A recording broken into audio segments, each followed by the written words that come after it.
Allow me to now invite PS Housing, PS Hinga, to come and take charge and lead us in the rest of the program. Welcome. Tupigie makofi akija. Your Excellency, the President, allow me to stand on the already established protocols. Your Excellency, this is the inaugural Kenya Urban Forum. It follows after the World Urban Forum, where we meet every 2 years. This is the forum that is here to domesticate the SDG number 11. Your Excellency, the issues about urban are not foreign to you and foreign to our country. At the moment, we are going through a very big discourse as a country, because while urbanization is supposed to bring high quality of life and wealth, the inverse is happening here in Kenya. So this is a very topical issue. Your Excellency, we will be discussing in the next 3 days how we are going to sort out our urbanization issue so that we don't keep on kicking the can down the road as we have done in many years. So, Your Excellency, without further ado, it is my great pleasure now to invite Her Excellency, the Governor of Nakuru, who also happens to be my governor, to come and officially welcome us. And she will play a dual role as you come. She will give her speech to welcome, and also she is going to speak on behalf of the chair of the Urban Committee for the COG. Welcome, Your Excellency. Makofi.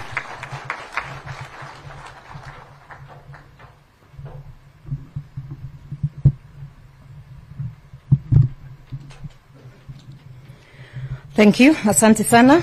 Your Excellency, Honorable Dr. William Ruto, the President of the Republic of Kenya, the Executive Director, UN Habitat, Ms. Maimuna Sharif, the CS Lands, Public Works, Housing and Urban Development, Your Honorable Zakaria Njero, the CS Roads, Mheshimiwa Murkomen, PS Hinga, and all the PSs present, my fellow colleague governors, including Governor James Orengo, Governor Wamatangi, Governor Olelenku, the members of Parliament present, led by our Senator and the Deputy Majority Leader of the Senate, Mheshimiwa Tabitha Karanja, our area Member of Parliament, Mheshimiwa Jane Kihara, Senator Medho from our neighboring county. I have, and any other person that I have missed, all the, my fellow Kenyans present, all the ladies and gentlemen, distinguished guests, good afternoon. Your Excellency, it is now my distinct honor to welcome you all to the first ever Kenya Urban Forum, which Nakuru, the County of Unlimited Opportunities, is privileged to host here at Lake Naivasha Resort in Naivasha Municipality, Nakuru County. Your Excellency, allow me to thank the organizers of this three-day forum, the national government through the Ministry of Lands, Public Works, Housing and Urban Development, the Council of Governors, the UN Habitat, the World Bank, Kenya Institute of Planners, and the county government of Nakuru for choosing us to be your hosts.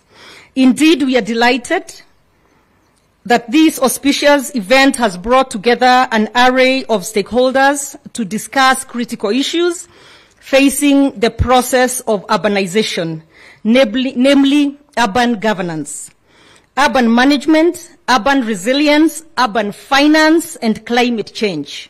More importantly, this event's recommendations will form Kenya's position paper for the World Urban Forum slated for next year. Your Excellency, the forum comes immediately after the just concluded UN Habitat General Assembly, which you officially opened last week, and is a clear demonstration that Kenya is committed to implementing the resolutions of the Assembly and taking a leadership role in the urban agenda. The theme for this forum, Your Excellency, is "The Future is Urban: Strategic Pathways to Inclusive and Sustainable Urbanization in Kenya." Urbanization as it stands now is inevitable and irreversible. Globally, half of the human population now lives in urban areas. It is estimated that by the year 2050, 70% of the world's population, which by 2021 stood at 7.8 billion, will live in urban areas. Kenya has yet to escape this trend, with figures showing a steady increase in urban population growth from 19% in 1999 to 32% in 2009, and a projection of 50% by 2030. So 50% of Kenya's population will be living in urban areas by 2030. Based on this evidence, Your Excellency, urbanization has elbowed its way and now stands as one of the most critical global issues of our time and a component of sustainable development. If we are committed to ending extreme poverty, protecting our environment, and triggering and ensuring everyone's prosperity, peace, and stability, we must get urbanization right. On the 1st of December 2021, Nakuru municipality was conferred with city status. Your Excellency, with the new status, Nakuru, which is Kenya's youngest city, was thrust into a myriad of challenges of growth in urbanization. How was Nakuru to handle and accommodate waves of people, mostly the youth, who will move to the new city seeking jobs and a new life? How prepared was Nakuru City to tackle the challenges of poor planning, low infrastructure investment, poor governance, rising insecurity, and weak institutional capacity in the face of the new status? How was Nakuru, the new city, to hold and take long strides in its new status amidst increasing poverty levels, widening inequality, natural disasters, economic downtowns, and negative environmental impacts? Moreover, how are the managers of the new city prepared to prevent Nakuru from descending into a city festooned with slums and informal settlements? The answers to these questions lie with us here today, Your Excellency, in this forum. Since Nakuru acquired city status, it has demonstrated tremendous growth and ability to grow with its remarkable achievement in sustainable governance and management in urban areas. We have achieved this through a series of development initiatives that have immensely contributed to the progressive growth of the county's economy. We have been able to borrow and share ideas with already developed cities of Nairobi, Mombasa, and Kisumu on what to adopt, what to discard, and what to have in the pipeline. These experiences will be shared further during the forum's city-to-city peer learning sessions. Your Excellency, the County Government of Nakuru is fully committed to implementing the Urban Areas and Cities Act 2011. I can report that apart from the city of Nakuru, the county has chartered three other municipalities, including Gilgil, Naivasha, and Molo, while three others, Maimahio, Njoro, and Maunarok, are on the roadmap to being chartered as municipalities. The county is also in the process of classifying 6 towns, namely Subukia, Kabazi, Amalo, Mwisho Walami, and Bahati, and Elbagon, and 20 market centers based on the criteria established by the Urban Areas and Cities Act of 2021. Your Excellency, urban mobility is very crucial in any city or metropolitan area. Our administration here in the county is highly grateful for your commitment towards completing Lanet Airport, which forms central access to our mobility plans. We have initiated programs to develop a public transportation mobility master plan to enhance connectivity between the city and other urban areas. We sincerely seek your help developing the master plan to link the airport, road, railway, and non-motorized transport. We had a recent move to bring back Matatu business to the city, which has dramatically improved money circulation in the city, improving our revenue collection, and our business people happy about it. However, we are developing a bus terminus in the city to mitigate and control the matatus in the city. The long-term effect is to contribute to the economic development of the county and surrounding regions. Your Excellency, our government has rolled out at the county a 6-point agenda that addresses challenges and promotes livable and sustainable urban areas and cities. Our first urban agenda aligns with the new county spatial plan, which you will be launching for us later here today. We intend to have all our urban areas surveyed and planned in line with the spatial plan that will be launched today.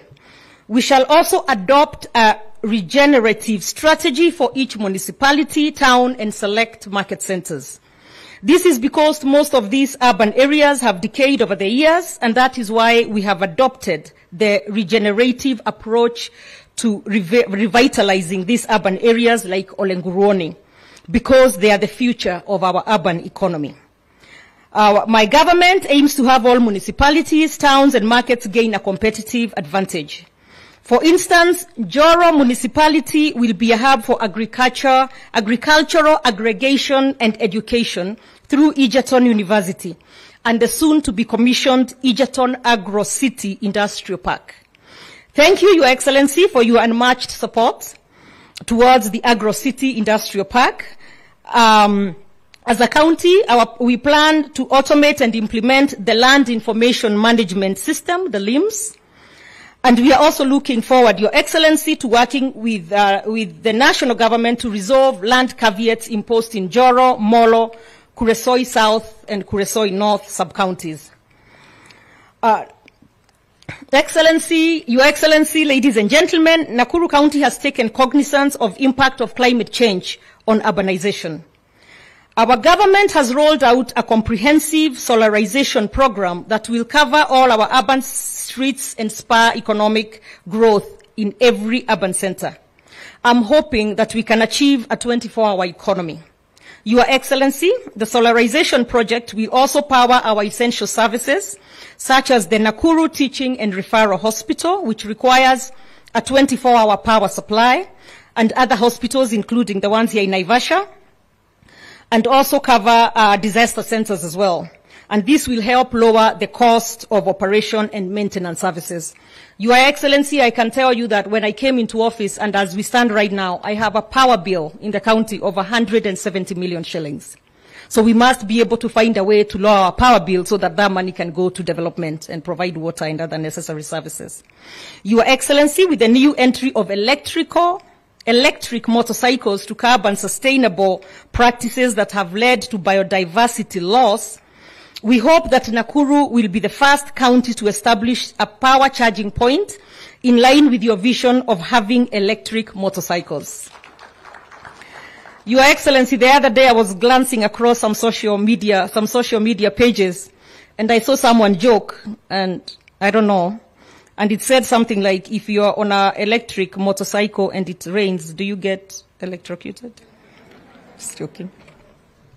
So, and in our quest to maintain Nakuru County as one of the cleanest counties, we have embarked on greening and beautification programs in the urban areas, tree growing in line with the 15 billion national tree growing goal, and cleanup activities. As a county, we have a goal of 250 million trees in the next 10 years.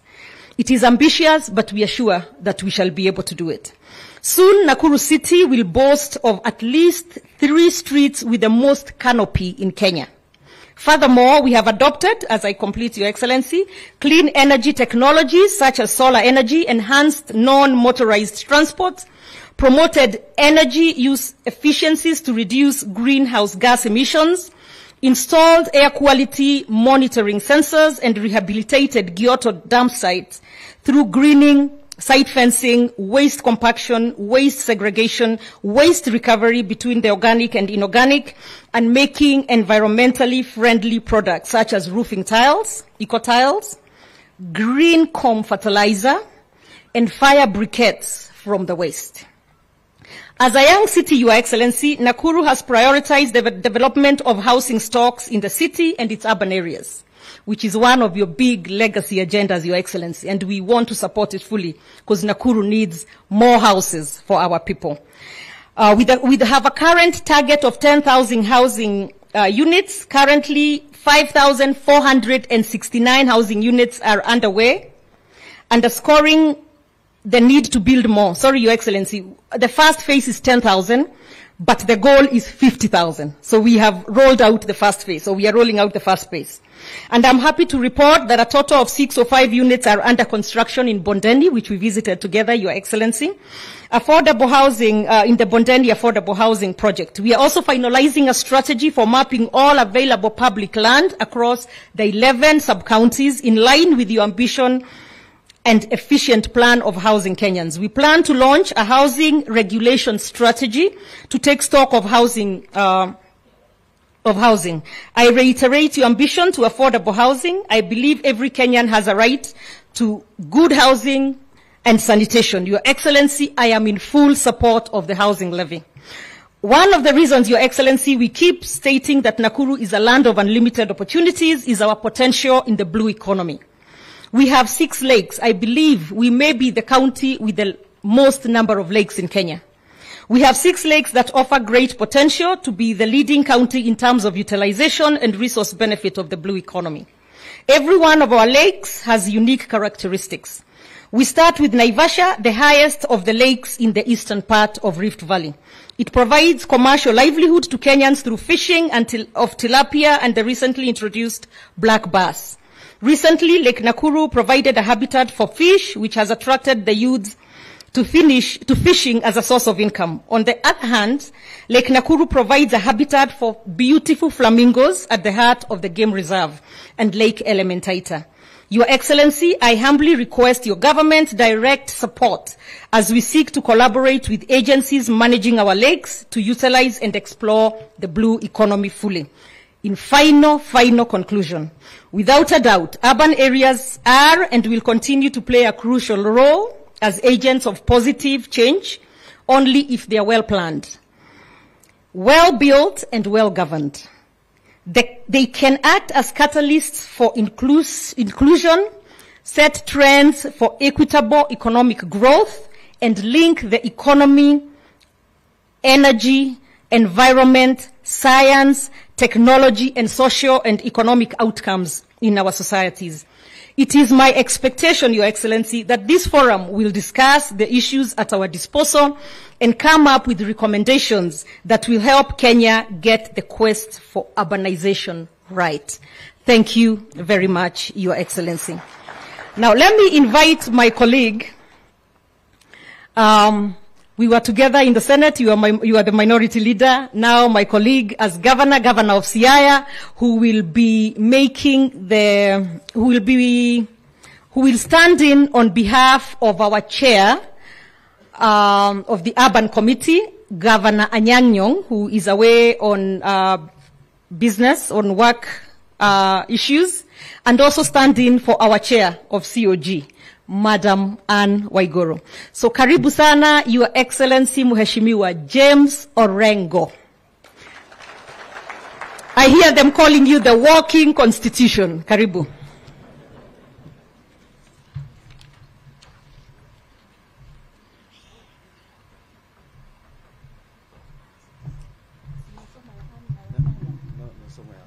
Oh, yeah, Anne. Oh, okay. Thank you very much, Susan. I wear 3 hats. One on behalf of the chair of the Council of Governors, and one the hat of the chair of the committee, our Lands, Housing and Urban Development Committee, Professor Anyang' Nyong'o, and another hat as a member of the committee.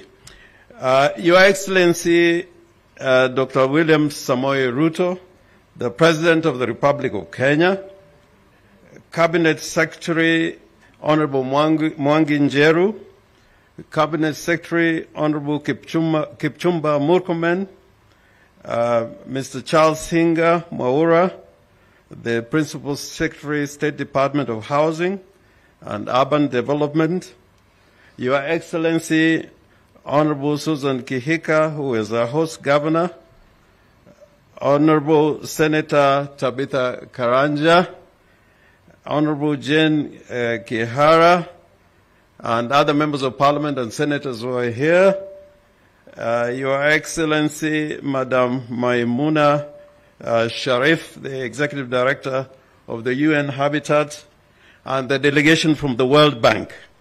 As I continue, it will not be James Orengo. This is the speech I'm reading on behalf of the Chair, Her Excellency, Madam Anne Waiguru. Allow me first to begin by expressing my most sincere gratitude to be part of this first urban forum. Secondly, it is encouraging to see that this forum is the first to bring all important players from Kenya and beyond together to discuss the urban agenda. This demonstrates the enormous and growing importance of the urban areas for development.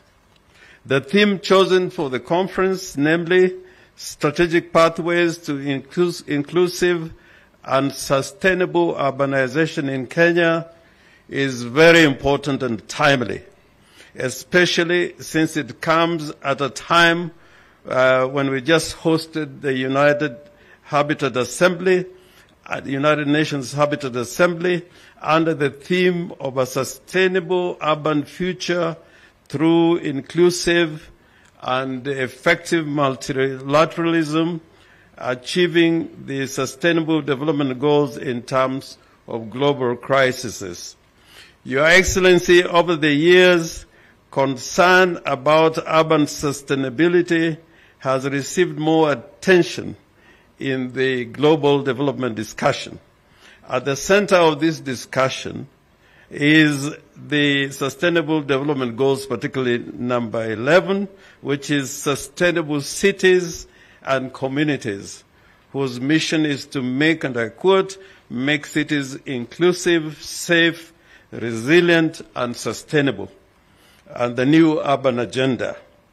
The Sustainable Development Goal number 11 and the new urban agenda represents a shift in international development cooperation from a focus on poverty as a rural phenomenon to recognizing that cities, especially in the global south, are facing major challenges with extreme poverty, environmental degradation, and risks due to climate change and natural disasters. As you may be aware, one of the most significant changes in the world is the rapid growth of the urban population. Africa is undergoing a pronounced and accelerated urban transition. A quarter of the world's 100 fastest growing cities and 3 of the world's mega cities of more than 10 million people or more are in Africa. Africa's entire urban population is predicted to quadruple in the next 50 years. These demographic changes will increase the urban population of the continent to more than 50% by the year 2035. With an estimated 230 million new residents arriving in African cities and towns over the next 10 years, urbanization is one of the most important forces influencing Africa's structural evolution. Kenya, just like many other developing countries in Africa, is characterized by rapid urbanization. It is estimated that 31.5% of Kenya's total population live in urban areas and cities. Kenya's fast urbanization has its inherent challenges, such as the proliferation of unplanned settlements or slums, inadequate access to essential services, and growing insecurity and increasing poverty and inequality. Managing these growing cities and urban areas has become a major challenge in Kenya. This is well acknowledged in the Kenyan Vision 2030, Kenya's long-term development blueprint. Your Excellency, in response to these urbanization difficulties, the government of Kenya adopted the National Urban Growth Policy, which aims to offer a framework for sustainable urban growth in Kenya. This policy clearly identifies urban economy as one of the core pillars to sustainable urban development, in addition to urban management and urban core functions of planning, urban infrastructure, and disaster and risk management. In the same breath, the Constitution of Kenya 2010 and the Urban Areas and Cities Act 2011, which was amended in the year 2019, obligates the devolved unit to classify urban areas and cities, as well as set up institutions for governance and management of urban areas and cities. To date, country governments have established over 90 municipalities across the 47 counties. Given that these institutions are still in their infancy, a lot needs to be done to support them realize their mandate. I wish to thank you and your government for initiating urban financing through the Kenya Urban Support Program and the Kenya Informal Settlements Improvement Program. Urban areas have experienced significant shifts because of these undertakings. I also wish to acknowledge and thank our partners, the World Bank, Foreign, Commonwealth and Development Office, African Development Bank, French Development Bank, and the UN Habitat for the continued support towards strengthening the urban governance in the country. We now have the institutions and urban infrastructure in which we take pride of as a result of these efforts. As I conclude, Kenya's urban development financial shortfall remains enormous. The contribution of the national government and various donors to sub-national urban development efforts is limited, leaving a considerable annual shortfall that must be covered. Given the county's evolving demographic trends, these investments levels will need to rise. I urge you, Your Excellency, to consider creating a national urban fund to address this void. The Council of Governors will provide any support that may be required to strengthen the management of our urban areas. Once again, I thank you for this opportunity and wish you fruitful deliberation as we deliberate on this substantive agenda. Signed by the Chairman, Anne Waiguru. Susan, if you don't mind, just on this, my two other hats, as a member of the committee and as a representative of Professor Nyang' Nyong'o, if you go to any urban area or to any city, you'll find a macrocosm of Kenya. The Kenya that we want to build is not found so much in the rural areas, but in the cities and in the urban areas. So I think it is important, since the future is urban, to put effort to make sure that our cities are planned and developed in the context of the discussion we're going to have in this forum. And wearing my hat as Governor of Siaya, just let me say this, since Susan also wore the hat of Governor of Nakuru, Your Excellency, you remember I had a discussion with you, and subsequently I had a discussion with the Cabinet Secretary, my friend, Honorable Kipchumba Murkomen. There are two pending businesses. You remember the two roads you're talking about, Your Excellency? And the rice mill, Your Excellency, that business is still unfinished, is unfinished business. So I was delighted to see Honorable Murkomen here. Homa Bay, the CI is just next to Homa Bay. So next week, you don't need to take a plane. You can drive across from Elgeyo Marakwet. It's about 100 kilometers and you'll be there. And Your Excellency, there's a very, very important lake in our region. It's the biggest oxbow lake in the continent. The dikes around the lake collapsed 2 weeks ago, and it led to a major disaster. And we are thinking of building an eco-city around this lake, Lake Anyaboli. It lost about 80% of its water volume, and the flooding affected even Busia more than it affected Siaya. So we are appealing particularly to the national government and to the UN agencies to save this oxbow lake, which is the biggest oxbow lake in the continent. And if I knock your door, please keep the door open. And if it is not very well open, I'll ask my friend Murkomen to make the right noises so that I can reach you.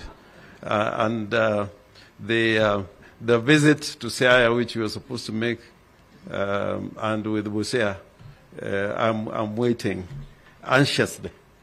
And bring Susan along, because I go a long way with his father. So if you come, we can twin Nakuru and Siaya. Thank you very much, Your Excellency.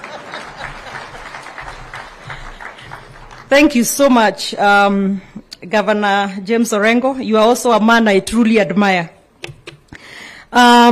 Your Excellency, let me just have the members of the County Assembly of Nakuru stand up. We'll give them an opportunity, maybe one or two of them, when we go to the next meeting to speak, if that's okay. But they are here in their numbers, they support you, but there's an agenda, they will talk with you outside there. Thank you very much. Yes, Wamariamu, yes. Thank you. Now, Your Excellency, let me take this opportunity to invite my two sisters here, the area MP of Naivasha and the Senator of Nakuru. If you can come here and just briefly, a minute or two, since we are in your areas here, Jane, it would be wrong to not have you say something. And as they come, Your Excellency, our one major thing for the business people here in Naivasha, they've been crying a bit quite about, not the word crying, but you know what I mean. Naivasha was once a tier 1, and it was downgraded to a tier 2. So that is one issue here in Naivasha that they really want to make sure that we get it back to a tier 1. Karibu Mheshimiwa Jane Kihara, the area MP. Thank you. Thank you very much, my Governor. Your Excellency, Dr. William Ruto, President of the Republic of Kenya, and no protocols observed, because there are many, I don't want to make a mistake. This is to welcome you here in Naivasha to bring this important forum. Your Excellency, you have all my issues. You know I have been to your office many times, but I have not gotten most of everything. So in front of these people, I'm seeking an appointment. Because this was not my forum, I don't want to tire you. But what the Governor has already said about our degrading this great constituency such that we don't get the businesses we need, especially from the government. It boils to losing jobs and also agricultural supplies to the hotels. Please consider. I have been to Waziri Murkomen's office. We have an airstrip here. And I have been telling him, this is a place we can have affordable housing. We can have football or rather soccer. We can have a market. Because I don't see it being used and it's an airstrip anymore because of encroachment. If it's going to be used, then let it happen. If it's not going to be used, please let it be used for something else. Hiyo yote ni yako, ni ya serikali hii ambayo unaongoza. Otherwise, karibuni sana. I hope to be able to see you so that we advance what we have started. God bless.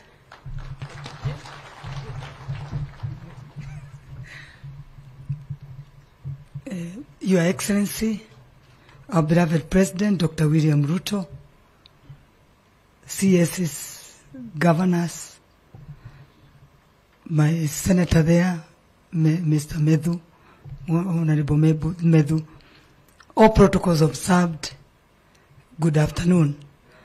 I want to take this opportunity and welcome His Excellency and all the other visitors here in Naivasha. Thank you so much. We don't take it for granted. Your Excellency, anytime you're here, we always appreciate. Thank you so much. We have an able MP in this Naivasha of ours. In the county, we have able governor. And my work as a senator is to ensure I bring more money to this county of ours.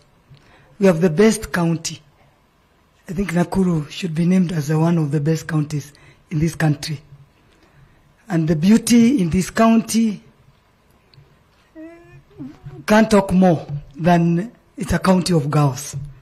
And you know, with the girls, the beauty and how they can ensure they transform people's lives, it is speaks for itself. I think me, I'm a walking book. I've been here in Naivasha. Naivasha is really deep into, it's so dear to my heart. I've been here in Naivasha maybe 40 years now. I've seen the urbanization grow from Naivasha to where I am. It was a field, and today the town has come from 1 kilometer to 8 kilometers. But that sustainability is where we are. Because when it's come to our waste management, I think that's not been tackled. We draw our water from the 8 kilometers all the way to Naivasha. So if I'm able to do that, what about the other people? The roads. I think I've been talking to more comment. But the reason why I talk that, I know my work is to bring the money, the governor does, the MP does. But because Naivasha is so dear to my heart, you'll see me, all of us, pumping to your office to ensure things are done. We supply electricity. Susan is complaining here, our governor, 170 million. I think we should be fighting on how we should pay less. Because 50% of all the power that comes from, is lit in Nakuru, Kenya, 50% come from here. So we should be talking of lower rate when it comes to Nakuru. But me, I'm a senator, I push those in, of course, in the Senate. And being the deputy majority leader, Your Excellency, I'll still continue pushing for the party interest at the Senate. I think with that, I hope you invite our Senator Medhu. He's only a senator here, at least to come and say hi, Governor. Thank you, and thank you. Thank you very much, our senator. What I wanted to do in the interest of time, I also know I have 2 other governors, but they're going to have sessions after this. I think they're chairing some sessions. So I just wanted very respectfully to have them stand for recognition, and then you'll take over after this. Is that okay, Senator? Governor, I was going to call you again, Senator Wamatangi. We've gone around all too much. Governor Wamatangi from Kiambu, you can just wave so they know you're here. But I know you have a session coming in after this. We have Governor Lenku, former CS as well, so if you can wave, Kajiado County, thank you very much. And we have Senator Matthew, who is from our neighboring county of Nyandarua. I had a rap song that said, cash crop, yeah, Nyandarua ni mawaru. Thank you very much. So, Your Excellency, thank you very much. We'll go from there. Thank you. Another round of applause for our governor. Thank you very much. And for Governor Orengo. Your Excellency, allow me now to invite the sector leader of the Sustainable Development Unit at the World Bank, Ms. Ragini Dalal, to come and give her quick remarks. And as she comes, Your Excellency, let me recognize that almost 100% of the urban financing at the moment is coming from the World Bank, so they are truly walking the talk. Thank you so much.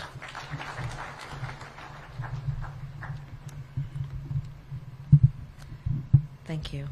Do you hear me? Yes?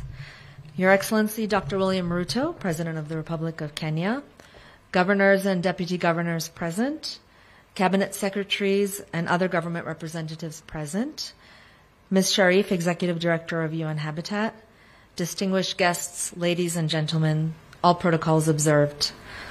Your Excellency, it's a great pleasure to join you and participants from across the country in this first Kenya Urban Forum. The World Bank has had a long-standing partnership with the government of Kenya in support of urban development, and I am pleased to be here to represent the bank at this event.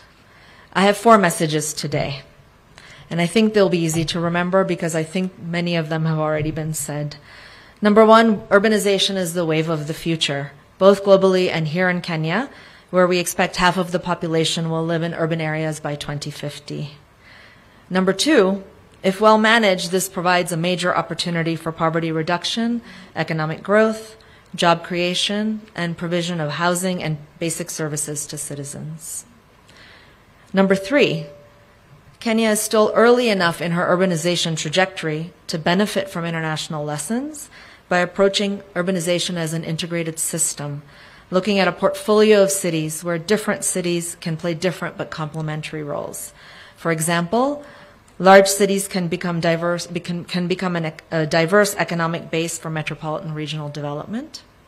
Secondary cities can encourage regional economies, and small cities and towns can provide services for farms, which will both improve agricultural productivity and create value-added jobs for the rural population, especially the youth.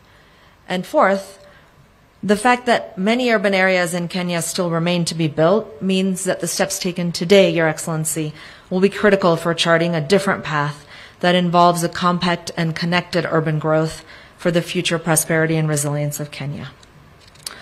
Beyond the issues related to, now I had many more things to say, but I was asked to cut my speech short, so I'll, if you don't mind, just focus on a few things. Beyond the issues related to planning, financing, and capacity building, 2 cross-cutting issues plague Kenya's urban areas, and those are poverty and climate change. Your Excellency, the unplanned growth of cities is exacerbating the problem of informal settlements that do not deliver services to the poorest. Adequate and consistent financing of large-scale infrastructure is urgently needed in affordable housing, in sewage, and e-mobility so that those investments can catch up with population growth in urban areas. At the same time, equal access to urban services for the large share of the poor who still live in unplanned, environmentally hazardous informal settlements is needed. Addressing these challenges requires both curative and preventative measures, where upgrading of existing settlements is combined with efforts to address barriers to the provision of affordable housing and for the creation of new, planned, and adequately serviced urban settlements. Your Excellency, you have put climate action at the center of your administration's agenda, and this could not be more critical as far as urban areas are concerned. It's already been mentioned before. We cannot miss the fact that climate change is increasingly exposing cities to extreme weather events such as droughts and floods, which cost Kenya 2 and 2.8% of the country's GDP respectively, and are a cause for major loss of human life. These pressures interact with the other urbanization stresses we've discussed and threaten to widen inequalities in cities and reduce their ability to function as escalators out of poverty. Finally, meeting the challenge of cities and climate change demands that the government and the international community work well together to innovate and create creative finance solutions for urban areas to support Kenya in achieving her green growth objectives. We want to thank you for visiting our booth. So as you know, the World Bank has supported several urban programs over the years in Kenya to help address these challenges. The bank's investment in the sector currently stands at $450 million, and an additional $350 million investment that we mentioned will be presented to our board tomorrow. These are the Kenya Urban Support Program, which has been instrumental for the establishment and strengthening of urban institutions across Kenya, as well as providing finances for urban infrastructure and services. I'm quite pleased to see many of the governors here today have benefited from the program, and it was useful for me to discuss that with them. In addition, we have the second Kenya Informal Settlements Improvement Project, which is scaling up informal settlements and slum upgrading work that was undertaken under the KISIP 1 to reach more people in settlements, and we also have many governors here who've benefited from that program. To sum up, and I'll be quite quick, today's investments in urban planning and infrastructure will set in place patterns of growth, resilience, and equality for generations to come. Undoubtedly, the stakes are high, but so are the opportunities.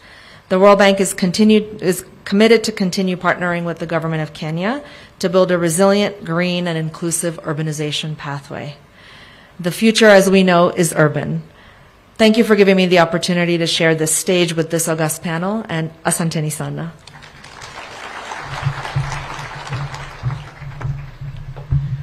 Thank you very much, Ms. Dalal. And now, Your Excellency, it's my great pleasure to introduce the Executive Director of the UN Habitat.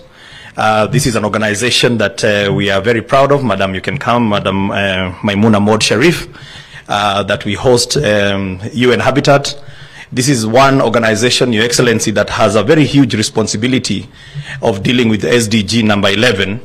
And as Kenya, we are championing and lobbying other members in the world to fund UN Habitat because it has a huge mandate but very little funding. Welcome, Edie. Thank you.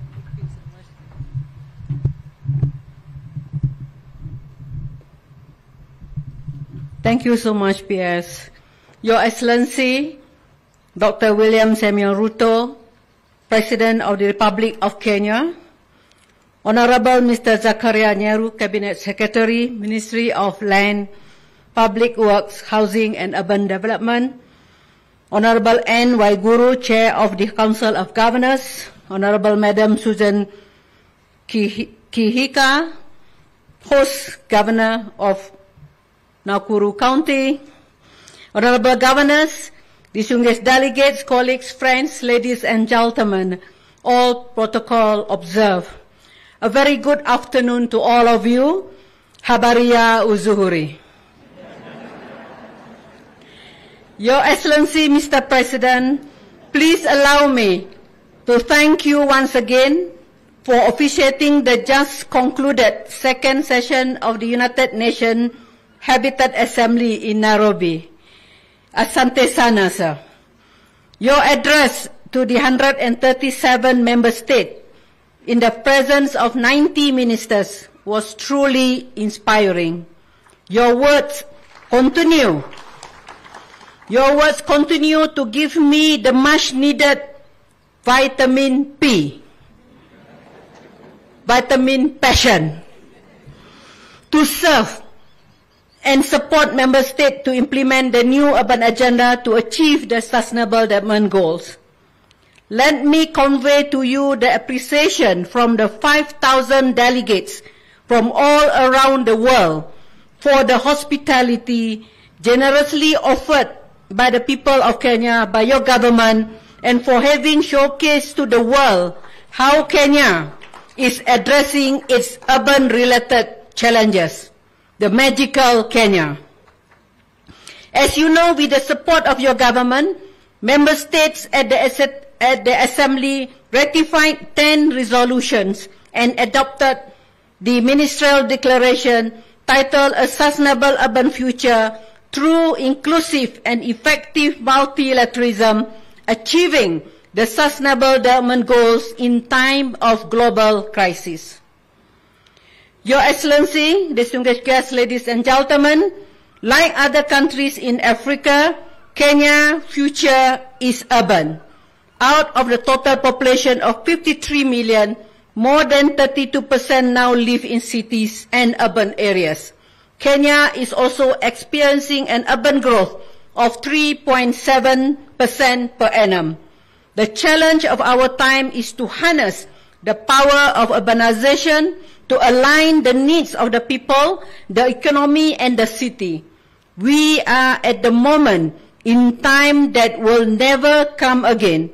It is the moment to get urbanization right, to make sure balance between rural and urban needs. Kenya is already a leader in the implementation of the devolution process.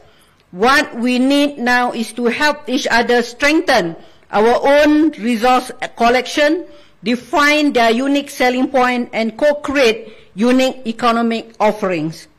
Furthermore, I am also inspired by the speech of Her Excellency Mama Rachel Ruto at the First Lady's Roundtable during the second session of the Habitat Assembly, where she highlighted community level and other bottom-up effort to widen job creation at the local level.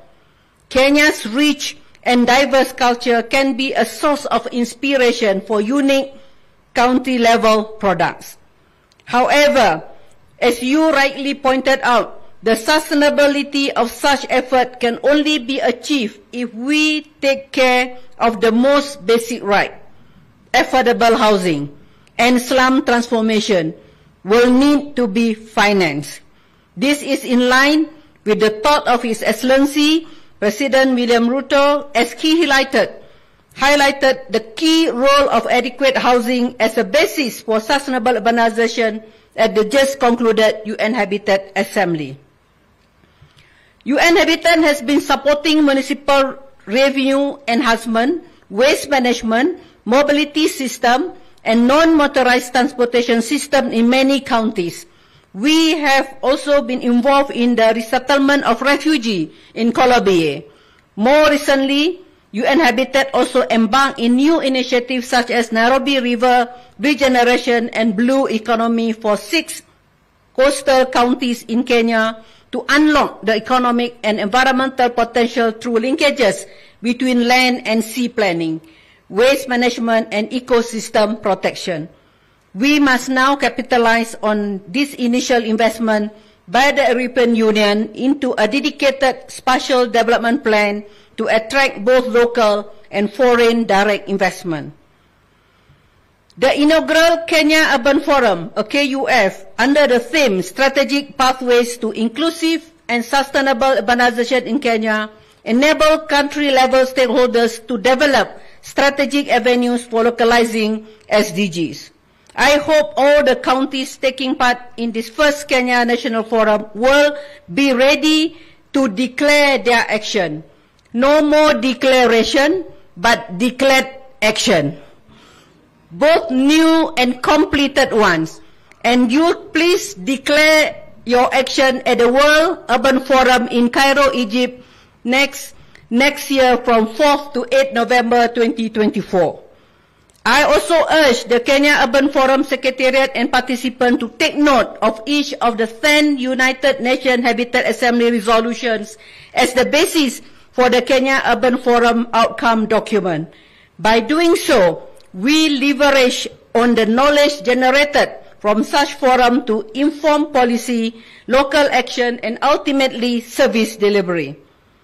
Excellencies, this can be the start of the Habitat Country Program document, which will be launched in a short while. This one includes 4 areas: improve land management and sustainability plan human settlement, improve access to housing, promotion of innovative mechanism, and climate change. As I conclude, sir, I would like to reflect on our discussion in the State House 2 weeks ago about the journey to elevate the urban agenda in the following upcoming event.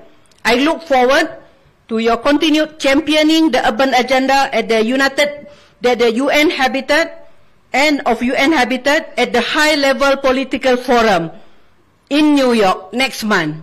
The SDG Summit in New York also in September. The Africa Climate Week, the COP28, even though you say will be the last COP, I still remember that. And the Summit of the Future in 2024. And once again, let me assure you, Mr. President, UN Habitat commitment to work with your government towards the elevation of the outcomes of both the UN Habitat Assembly and this 3 days Kenya Urban Forum, as we help Kenya become a beacon for the implementation of the new urban agenda in the world. Thank you very much. Asante sana. Sorry, PS a bit long. No problem. It's good. Thank you so much, Executive Director. Your Excellency, allow me to recognize the presence of my colleagues, 2 PSs here present, Joseph Mbugwa for Roads and Joel Arumanyang, Public Works. And we have a lot of MDs of state corporations and municipal boards and municipal managers. Your Excellency, now it is my great pleasure to invite my Cabinet Secretary. And as my Cabinet Secretary comes, Your Excellency, I want to, because I'm not coming back here again, I want to leave you with one thought. 11 years ago, we built Thika Superhighway. The one thing that, which is very topical for this forum, is that everybody made money who was along that road. Some pieces of land have gone up by over 2,000 times. Only government has been unable to extract value. We are in a very great discourse about taxation in this country. Urban areas are the theaters of economic development. We want, as we finish this forum, to come back to you with very specific plans on how we shall contribute to the kitty in this country, because it is wrong that today, CS Murkomen, to build BRT on Thika Road, we have got to go back to the exchequer. Yet, Thika Road has made a lot of money for everybody else. That is what is topical in this forum here, Your Excellency. So, with those few remarks, allow me to invite my Cabinet Secretary to come and make his remarks and invite you. Thank you so much. God bless you. Thank you very much. Your Excellency, the President of the Republic of Kenya, Dr. William Samoei Ruto, all other protocols observed. Your Excellency, mine is to thank you very much for finding time to come here today when we are launching the first Kenya Urban Forum. We know your schedule is very busy, so we don't take it for granted, Your Excellency. Your Excellency, the theme of the Kenya Urban Forum 2023 is "The Future is Urban." And what I want, you face the person next to you, give your hand and tell she or him that the future is urban. I can't hear you. Very good. Very good. Now that we have confessed that the future is urban, the sustainability of our cities, of our municipalities, of our township and market areas is something of great concern. Because we know urban areas should have the ability to provide for socio, economic, political, environmental needs for the current generation without necessarily jeopardizing the future needs of the future generation. And that is why we should continuously respond to challenges that come with urbanization. Your Excellency, much has been said. But one thing I know for sure, during this forum, there's a lot, we are going to have a lot of interactions where we are going to, within the 3 days, we'll come up with shapes and models that will help in the urban development agenda of this country. Also, Your Excellency, this conference has brought together various stakeholders in the urban sector, where we are sharing ideas, where we'll share experiences, where we'll share best practices, where we'll even share our failures. Because at the end of the day, we want an inclusive, resilient, livable urban plans that will meet the needs of our Kenyan citizens. So without much ado, ladies and gentlemen, can all be upstanding as I invite His Excellency, the President, to address us and later officially open the Kenya Urban Forum 2023. Welcome, sir.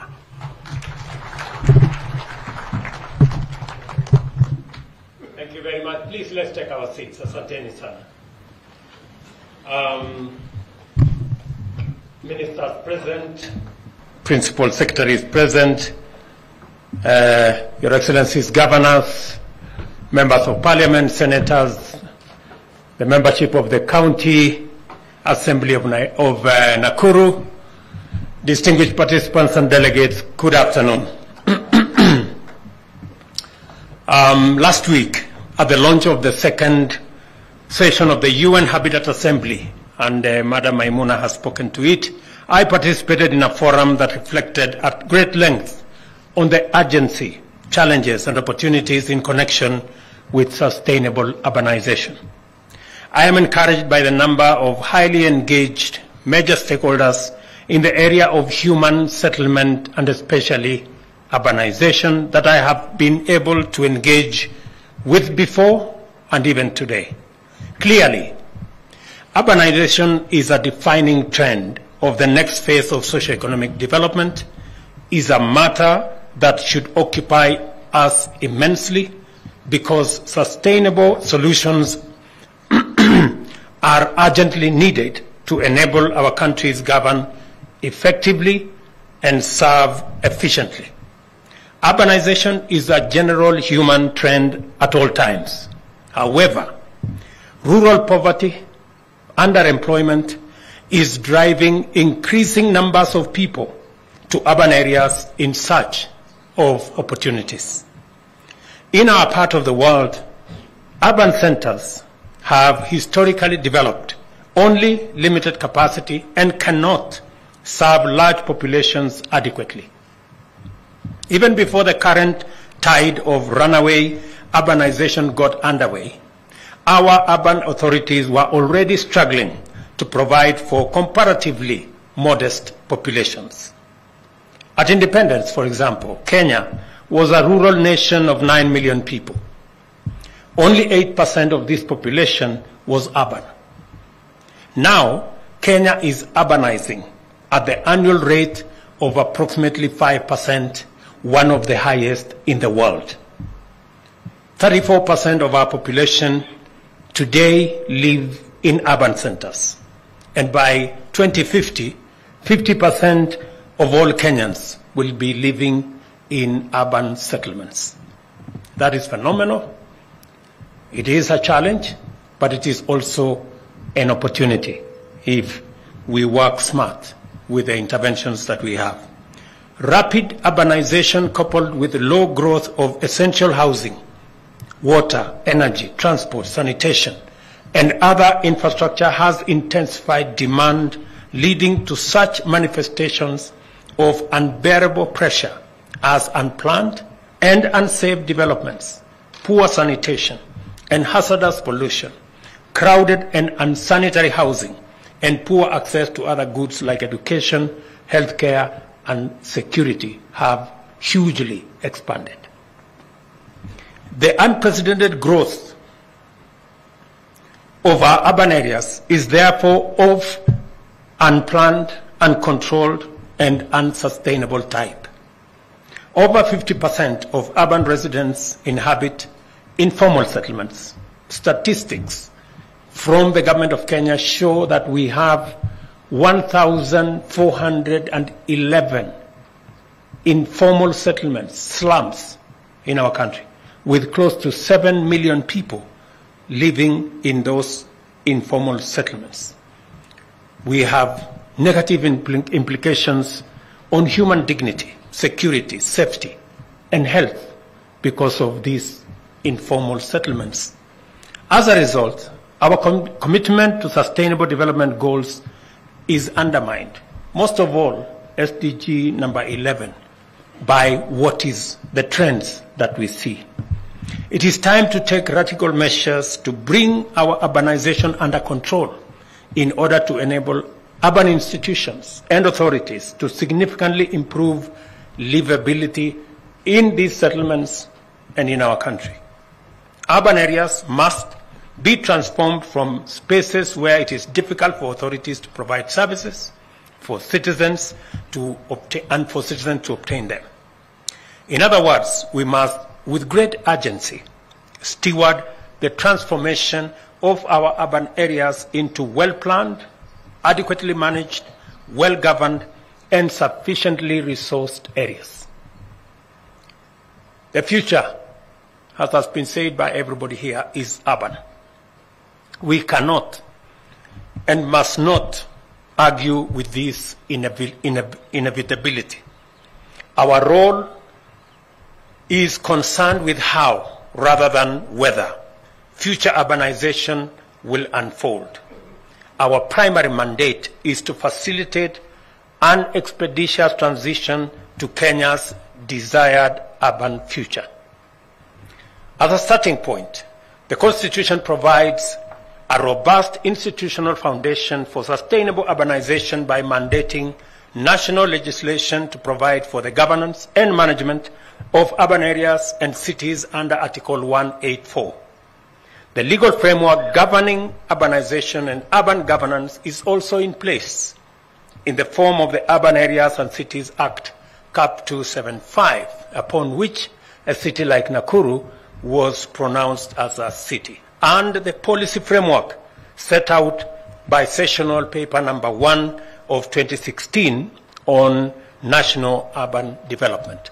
So we have the constitutional, we have the legal, we have the institutional, we have the policy framework that will assist us manage this necessity and this imperative of urbanization. The primary barrier to the implementation of our urban governance and management framework lies in the need to harmonize it with the County Government Act, as well as the Physical and Land Use Planning Act, together with a review of the urban development policy. All those have to be brought in line and to speak together and to synergize so that national legislation, county legislation, the County Government Act speak to the same thing, because urbanization is with us for the present and for the future. There is no reason for further delay in undertaking this harmonization.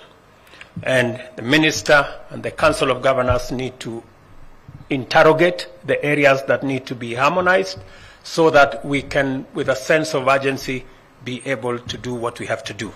The advent of devolution has greatly accelerated urbanization in our country. County governments and the location of the county headquarters are significant catalysts of urbanization. Counties, therefore, have an important role to play in promoting orderly management of urbanization. I listened to Susan, the governor of Nakuru, tell us what she's doing about setting up urban areas in many places, including one in a place called Mwisho wa Lami. I thought, Susan, we already did something about the Mwisho of Lami. There is no more Mwisho ya Lami. I thought we connected the Lami all the way to Nakuru. So I suggest that as you transform that particular township into an urban area, I suggest you give it a different name. In economic development terms, urbanization is a tremendous factor. Towns and cities are important economic nodes, contributing significantly to the national GDP. Nairobi alone, for example, accounts for 21% of Kenya's GDP. On the other hand, towns and cities are major consumers of resources and drivers of environmental degradation, leading to climate change. Demand in towns and cities can distort the supply chains of important goods, affecting prices and dictating the cost of living.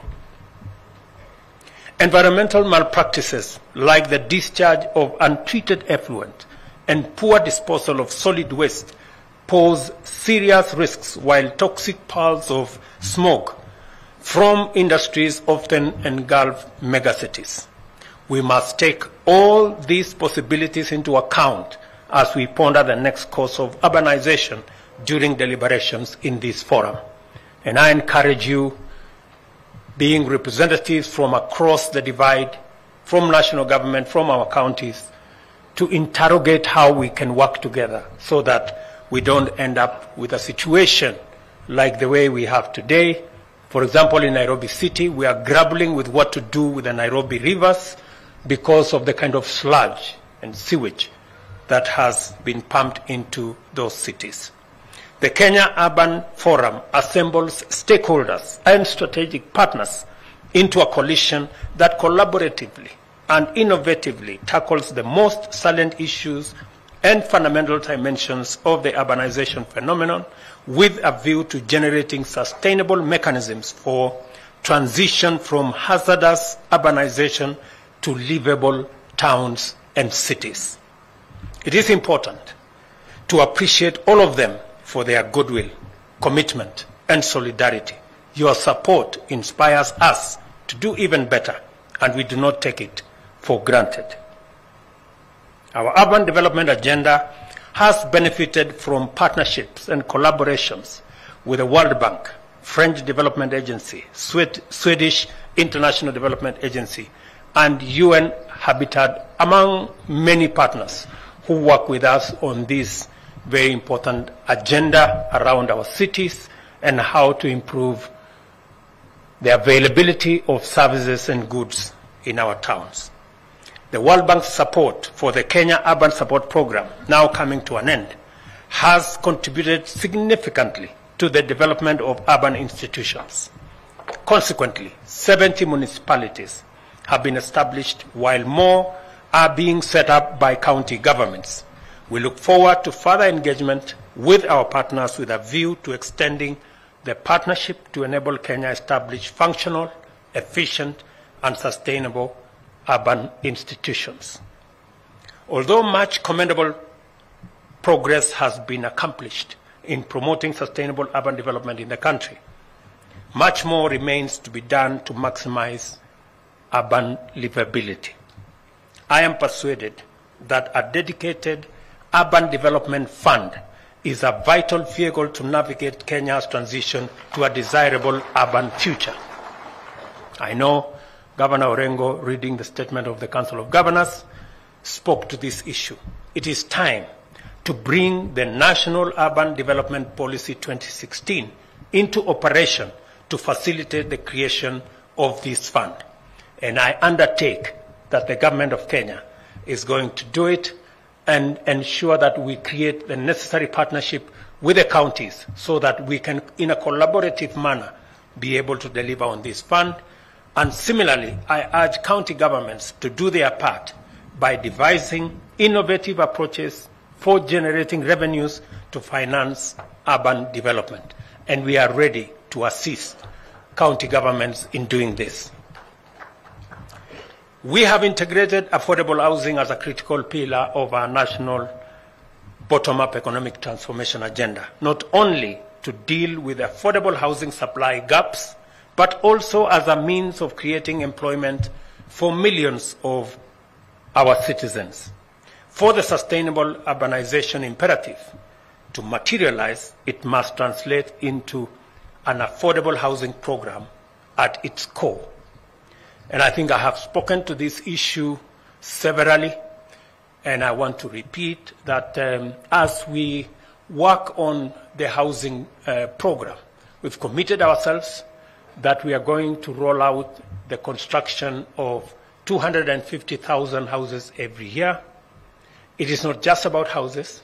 Yes, the houses are important because 7 million of our citizens today live in slums. We owe it to them, to their dignity, and to the well-being of our citizenry, and to the future generations. All our children will be in cities. I hear some people say, how is building a house in the city going to help me? I am living in some rural place. They forget that the people who will be living in those cities will either be their children or their grandchildren, and they have a choice whether these children will be going to live in slums or they will be living in some decent housing units.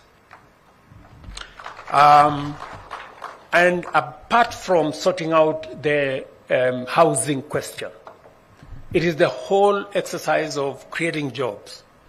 How do we increase manufacturing as a percentage of our GDP? How do we make our cement factories to work? How do we make our steel factories to work? How do we engage in ensuring that all our construction products factories are working? How do we ensure that our engineers, our quantity surveyors, our electricians, our masons, our carpenters, our electricians? How do we get this huge body of human capital working? We are generating close to 500,000 people every year from our TVETs. We are generating close to 800,000 young people into the labor market every year. It should concern us as citizens. How are these people going to be meaningfully engaged? We are spending, as I said earlier, we are spending $5 billion, 650 billion Kenya shillings every year in the education of our citizens, from primary school to university. What is our plan to ensure that the output of this great investment contributes to the development of our country? How do we ensure that the women and men who get out of this channel of education, training, and acquisition of knowledge are meaningfully engaged? We have to responsibly think about it. You have convened for the purpose of rigorously engaging views in order to form a fuller appreciation of the state of our urban affairs and then develop strategic pathways towards inclusive and sustainable urbanization. I urge you to use this important opportunity to develop a robust roadmap that will guide our overdue transition to sustainable urban futures. I wish all delegates fruitful deliberations and convey the government's commitment to our shared agenda. I want to thank all our partners for working with us in this very important space, and I look forward with great anticipation to receiving a report of your proceedings on how we are going to manage urbanization into the future. The Kenya Urban Forum, the first in the Republic of Kenya, is now officially opened. Thank you very much, and God bless you. Sorry. Thank you very much, Your Excellency. One more round of applause for His Excellency. We just have one more item we'd like to do before we have a one-on-one with you, Your Excellency, with your permission, and that is the signing of an MOU, which is the HCPD 2023-2027, which, with your kind request, we'll ask you to witness, and also the launch of the Nakuru County Spatial Plan. That's the Nakuru County Spatial Plan and the signing of an MOU, HCPD 2023-2027. I'll request we also have the two seats on the podium, kindly, so that we'll then invite the next part of this session, which is going to be a brief session where we'll have a one-on-one with His Excellency, together with the editorial director, RMS, that is Linus Kaikai, who will come on stage. So kindly, those who are helping us with the seats to get on stage, to kindly do that now.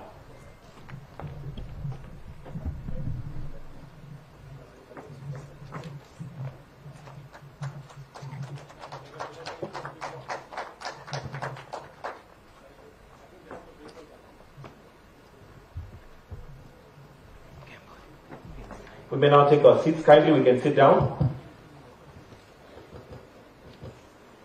Linus, if I can kindly request that you come on stage, because the next session you're going to be moderating. And for the benefit of introduction, Linus Kaikai is the editorial director, Royal Media Services. He's going to be moderating this session with His Excellency immediately after the signing of the MOU and also the launch of the Nakuru County Spatial Plan.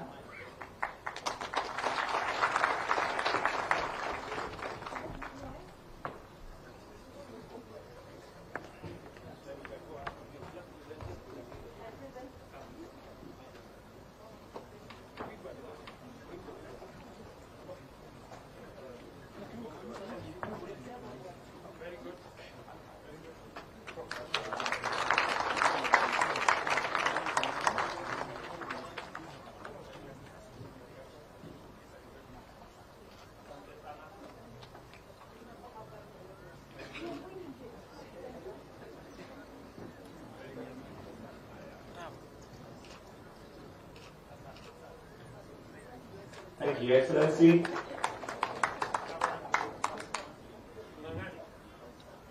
request that His Excellency will then join Linus Kaikai on stage to have a brief conversation. Linus, over to you.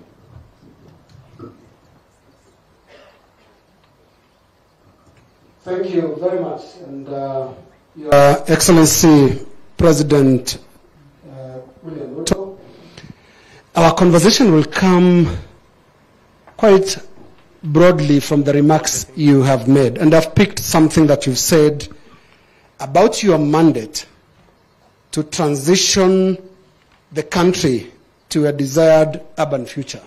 And there's something you've pointed out there as a standing problem. And that is the problem of existing planning gaps. And you said, I can quote you, Mr. President, that yours is to convert the urban areas to be spaces where authorities can provide services and the residents of those areas can receive those services. I think, Mr. President, you are talking to a very serious problem if you look at, for example, the city of Nairobi, whose last planning is said broadly to be dependent on what the colonial authorities left. On the planning element, Mr. President, what are your immediate interventions? First, let me contextualize this. As I said in my statement, Kenya is urbanizing at the rate of between 4.4 and 5%, the highest, one of the highest globally. The future is urban. 68% overpopulation by the year 2050 will be living in urban settlements. So this is not a problem that is going away. This is a challenge that is growing. That's number one. That's the context. Let me contextualize even further. We have, as I said, 1,411 slum dwellings in Kenya, the largest being in the city of Nairobi and in many of our cities. So when we talk about slums, many people cannot figure it. They think we are talking about Nairobi or some other obscure place. We have slum dwellings, including in Naivasha, right here. We have it in many towns. So the challenge of urbanization is with us. The challenge of informal settlements is with us. Appreciating that problem is actually big steps in sorting it out. It is part of the reason that we thought through this problem, and that is why housing is one of the programs that informs my administration's agenda. And it is because it starts with what you have said. We have not appreciated the planning aspects. And because we have not appreciated the planning aspects, that is why we are unable to plan for goods, for services in our urban centers. And what is going on is that because it's unplanned, because there's no program, you end up with informal settlements. So the moment you address yourself to this challenge, the moment you start to plan how you're going to build your cities, how you're going to provide for housing, then it informs where the markets are, where the schools will be, how mobility will be planned, where, what kind of categories will be built where. So the planning element rolls in, because you cannot run the housing plan without first having a proper plan. So PS Hinga and CS Njeru will tell you that is what we are grappling with. And it starts with digitizing land records, which is an exercise that is going on in earnest. We have committed a lot of resources in that direction, ensuring that we understand what parcels are where, who owns them, so that we can plan for it efficiently. And with the whole subject of housing. It is not, as I said, it's not just about housing, because many people, when they think about it, many people are asking me, Mr. President, who told you we need houses? You know, this is the question that people keep asking me. But you know, the same people are asking. There's actually one that asked, Nani hana kwao? So, you know, so many people hana kwao. In fact, you know, the people living in slums, they have nowhere. It is not their choice to live in a place where there is no toilet, where there is no water, where there is no access to electricity, there is no access to nothing. It is not a choice for somebody to live in that kind of settlement. 7 million people don't have kwao, so to speak, if we were strictly to say. And as a result of this, many people at the same time, while they tell me, who told you we will need houses, they tell me our kids don't have jobs. And many people cannot connect the dot between housing and jobs. Housing and the housing products that create jobs. They do not get a relationship, they cannot connect the dot between housing and electricians and masons and carpenters and engineers and quantity surveyors and architects and all that. So it is our responsibility as government to assist fellow citizens to connect the dots and to understand that housing delivers dignity to the people living in informal settlements, creates jobs for our young people, creates jobs in our industries, gives opportunity for all of us to live in an organized society, and most importantly, many of our counties today, including Siaya, where Orengo comes from, a lot of agricultural land is being subdivided for settlement, when in the flip side, we should be using those agricultural lands for food production. And what happens is that we end up with a competition between food and settlement. And the reason why we have a big debate today in Kenya about the cost of living, because only 14% of Kenya is arable, has opportunity for us to grow our food. That's why we are imagining Galana. That's why we are imagining other areas, because we have limited land for agricultural production. So this whole exercise about housing speaks to more things than a mere 4 walls that makes a house. Your Excellency, I just want to follow up on what you've said about agricultural land, which is being lost to settlements. And I would like to hear your thoughts on how you intend to fix that, because you've expressed your concern a couple of times. At one time, you spoke about the 50 by 100s that are basically reducing land to unproductive standards. How do you intend to fix that in this urban strategy? You know, the reason why you find people in Mlolongo, now they have gone beyond Mlolongo, they have gone beyond Gitengela. Now they are approaching Isinya. Lengu keeps telling me, you know, what is going on, Mr. President? You know, we are losing, we have nowhere to graze our cows. It is because people don't have opportunity. People cannot have no access. The land in Nairobi, you cannot afford, you know. Every house is, I think we did an analysis, I think Hinga can tell you, we did an analysis on average. The cheapest house in Nairobi was about 11 million. Now, because of affordable housing, we are bringing it from 11 million to between 600,000 and $1 million.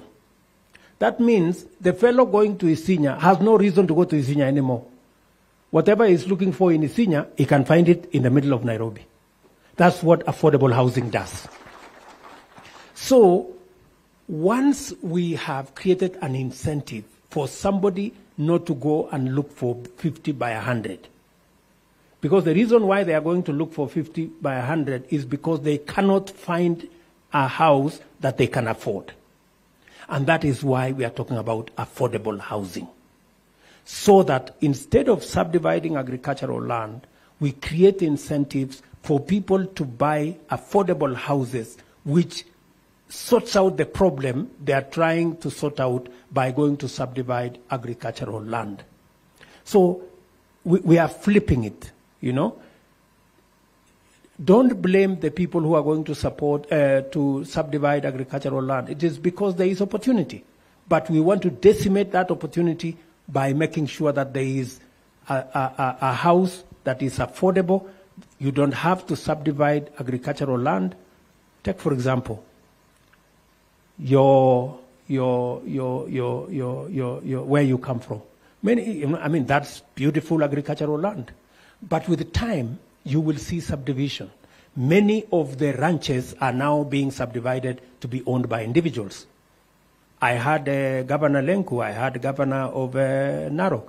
They were saying, we must be careful because this subdivision of ranches into individual titles is eventually going to subdivide this land and make it unusable for agricultural or even pastoral activity. So we need to deal with that challenge, and to answer directly your question, we are providing alternative so that it is no longer tenable, it is no longer attractive to go to Kitengela because you can find the same thing in the city where it is easier to get to your work, where there are other settlements, where you have access to water, you have access to transport, you have access to a market, you have access to school, you have access to a hospital, and even for government, it is a lot easier to deliver government service in a place where it is planned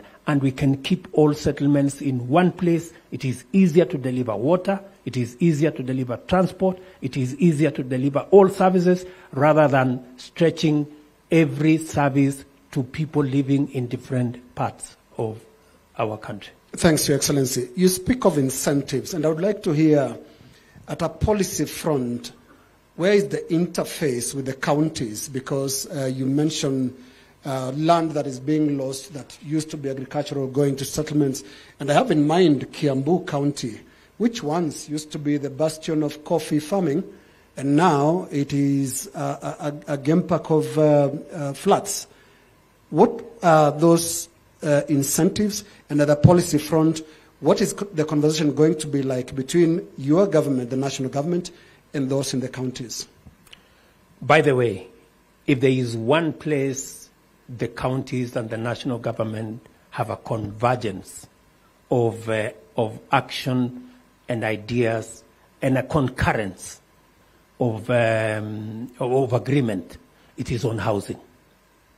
Every county that I can remember, every county have actually identified a place for us to do affordable housing because they see the opportunity to provide for housing for their citizens, to create jobs for their counties, to create industry for their counties. Kiambu, you have mentioned, Governor Wamatangi is here. We've had many conversations with Governor Wamatangi. In fact, Governor Wamatangi is among the counties that have given us the most number of plots for us to do affordable housing because they see the opportunity. And they also see the danger of land fragmentation and the subdivision of agricultural land for settlement. They appreciate, they see it, and that is why they are working with us on affordable housing. So on this particular subject, I think the national government and the counties are aligned.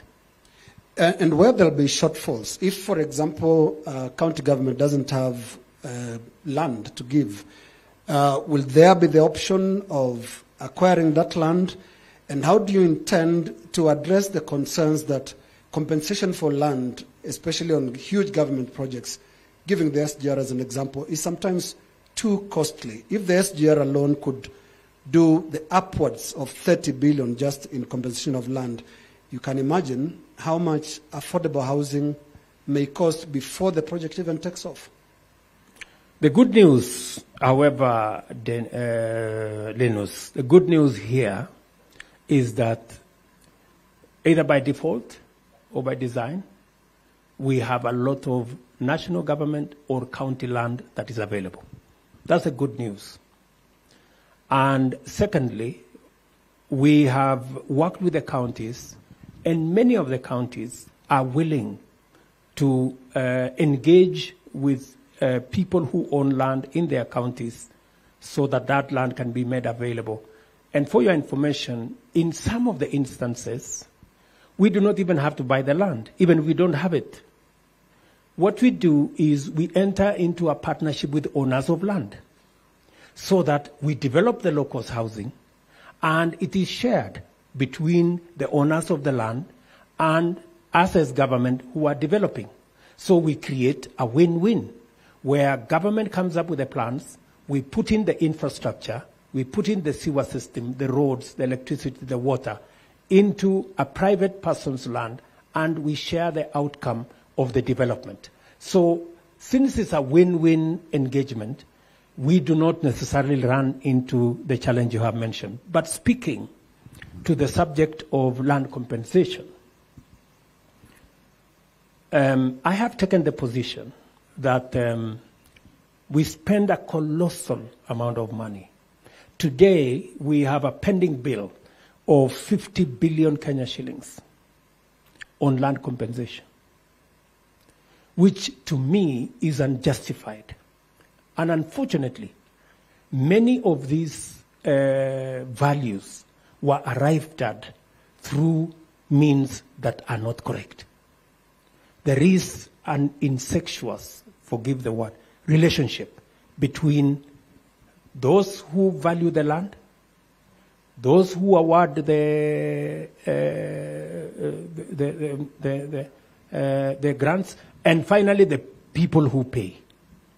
You know, and that is why I have said that we are going to change the law so that National Land Commission will do the compensation, they will identify the land, but it will be valued by the Ministry of Lands. And we want to account. We want to hold everybody to account. I know the National Land Commission is uncomfortable. I think they have said they will go to court, which is okay. But I will not allow the National Land Commission to continue on this spending spree. I know, for example, that there are people who have stepped forward to say, even for land that was worth 1 million shillings, characters went and told them, why don't we make it 2 million shillings so that we can share the money?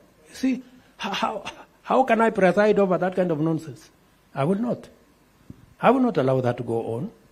You know, I have a responsibility to the people of Kenya to make sure that their money is spent appropriately and they get value for money. Thank you, Excellency. And I would like us to keep on the thread of accounting for every penny. And the concerns when it comes to your affordable housing plan has been about the governance of the fund. Because you're dealing with a country and a background that has a scandalous past. People still remember of the NSSF days and how money was lost in housing schemes that never took off.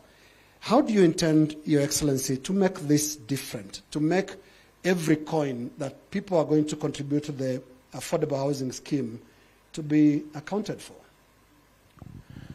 It is justified that in the past we have not used public resources, and the era of NSSF housing comes to the mind of many Kenyans. It is also true that we have a housing problem. It is also true that we have an employment problem. It is also true that by engaging in housing, we have the possibility of not just sorting out the housing problem, the unemployment problem, and the manufacturing problem. Are we going to walk away from our program in housing, which has the potential to sort out our slum problem, to sort out our manufacturing problem, to sort out our unemployment problem, because we are scared that governance might run into trouble? it is our responsibility to sort out the governance. We must not allow governance to stand in the way of the huge opportunity that we have to transform our country. And it is our responsibility. And I have said that I am willing to look Kenyans in the eye and to say the buck stops with me, and I will answer for it. Thank you, Excellency. Just two more areas to cover because our time is running out. And one is the trust deficit that emerges in this conversation around the housing strategy. How do you intend to plug that? Just for ordinary people, like the gentleman asking, kila mtu akona kwao. How do you intend to win that and to build and win that trust? I think where this conversation is today, Linus, it is very different from where it started. I hear now many people saying, yes, we need to consider, because they've come to understand the relationship between our housing plan and jobs for their children, and opportunity for them to for manufacturing, the opportunity for us to improve on our slum dwellings and provide dignity for Kenyans who today live in conditions that are subhuman, if I may say that. So many people are beginning to appreciate. Initially, many people were wondering, what are these houses about? But the more Kenyans realize that this is about the employment of our children, and we have 800,000 young people getting out of college, school, university every year, then they begin to appreciate that if this is going to sort out our unemployment challenge, if this is going to bring back our manufacturing as a percentage of GDP, then this is an important program. Let me also tell you, Linus, that even as we do that, there is also a lot of deceit and propaganda, you know, and politics. I must say, sometimes, well, politics, whatever it is, because all of us agree.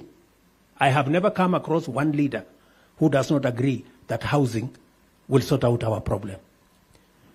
All our manifestos on both sides of the political formation had housing.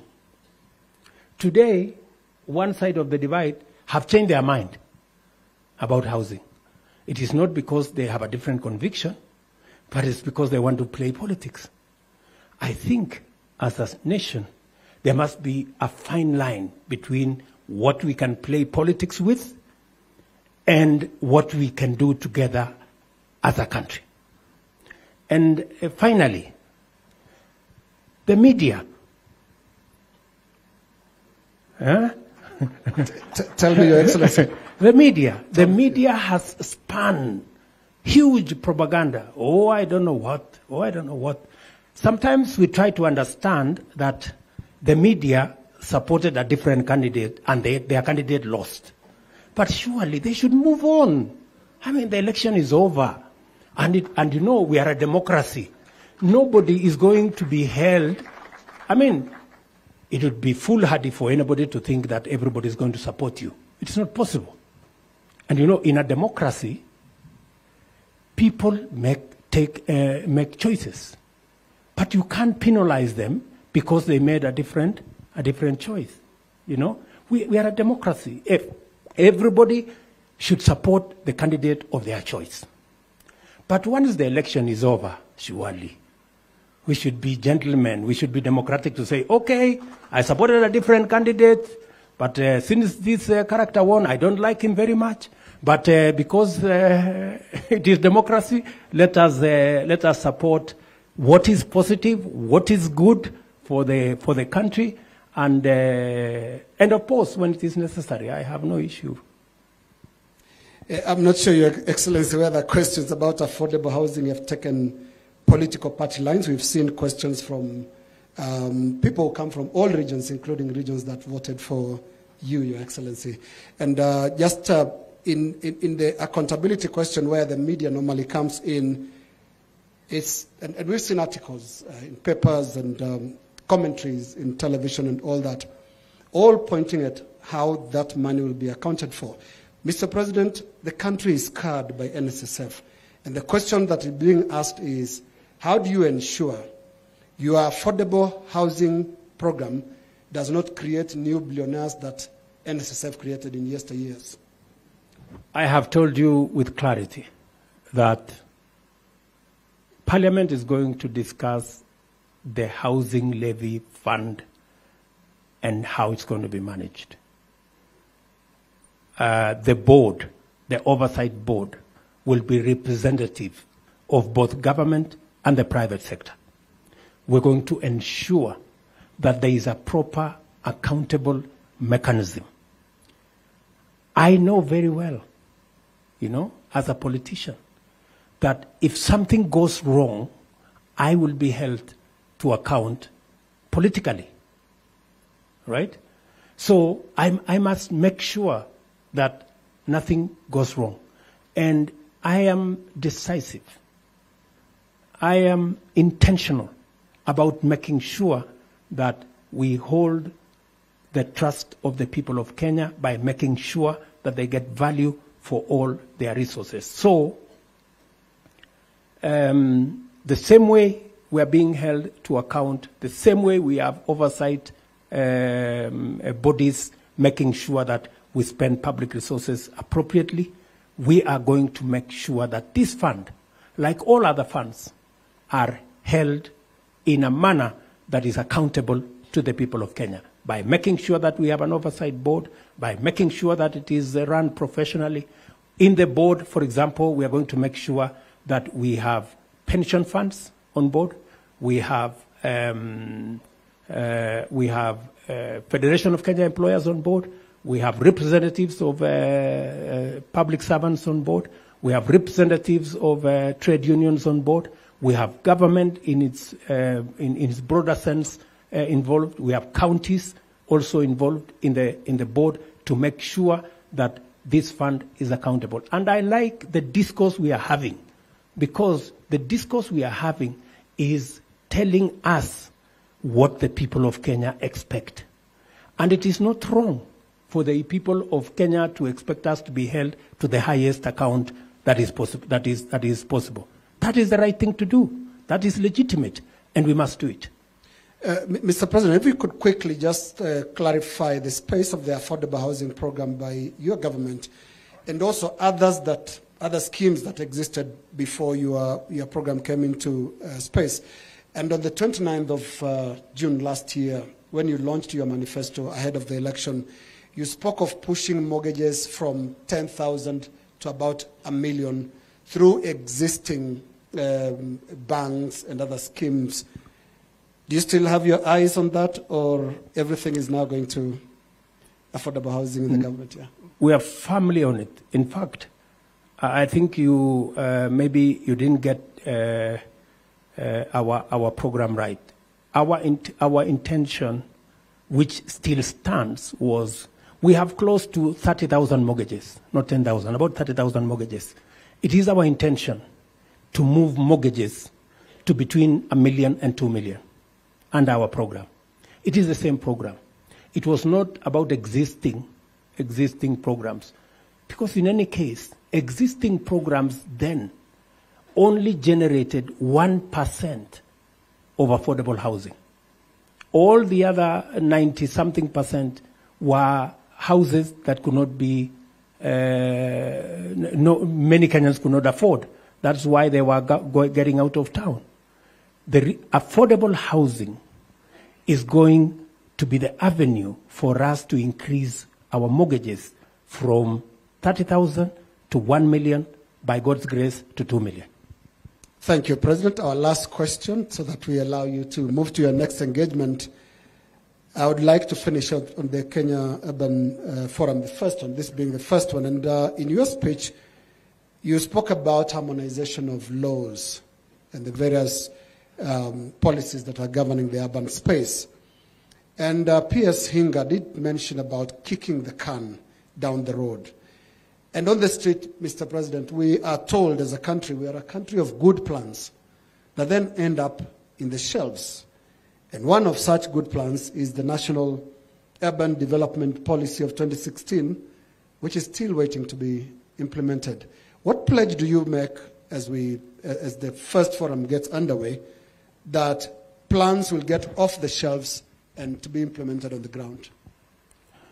When we developed the urban plan in 2016, it was in readiness for our plan on affordable housing, which was our big part of our Big Four plan, right? And it is the reason I had a very big problem with the handshake and the BBI story. It was the reason. Because that whole conundrum destroyed the plan we had on housing. That is why housing was suspended so that we could carry out the BBI shenanigans, right? So, and it is the reason why the policy was shelved, because there was no time to implement it. We were busy with these BBI stories. And it is the reason why I have, in all earnest, begun the program of affordable housing. Some decisions that are not necessarily convenient have to be made. They are the right decisions, they are legitimate, they may not be convenient, they may not be popular, but they have to be made for us to move the country forward. I am determined to make sure that we make these decisions, including the policy on urbanization. That is why I have a big push on the housing levy, the housing fund, the housing program, which is a program that is 5 years behind schedule. This was to be a program that we should have rolled out in 2018, but we didn't, because there are some difficult decisions to be made. I am willing to make those difficult decisions because many people tell me, oh, you should think about your second term. My second term will be meaningless if my first term achieves nothing. You know, I am not here so that I can have a second term. I am here because I want to make a difference. Kenyans have given me an opportunity to make a difference in their lives, to make sure that we remove slums, to make sure we create jobs for our young people, to make sure that we improve on our manufacturing. I am focused on that. Second term will sort itself out. Thank you. And we end it here, Your Excellency, and I want to thank you very much for this engagement. This conversation, Your Excellency, continues, and we thank you, all of us in the audience who have followed this conversation, and those at home watching this live on Citizen TV. Thank you very much. Thank you. Thank you, Your Excellency. Thank you, Linus Kaikai, for that. We appreciate. And at this point, we've come to the end of this particular program. Your Excellency, if you don't mind, I'll request you just remain on stage for the salute of the national anthem, and Linus and myself will exit the stage. Ladies and gentlemen, we've come to the end of this particular program, and if there's anyone who's seated, kindly let's be upstanding as we now finish with a prayer, which is the national anthem.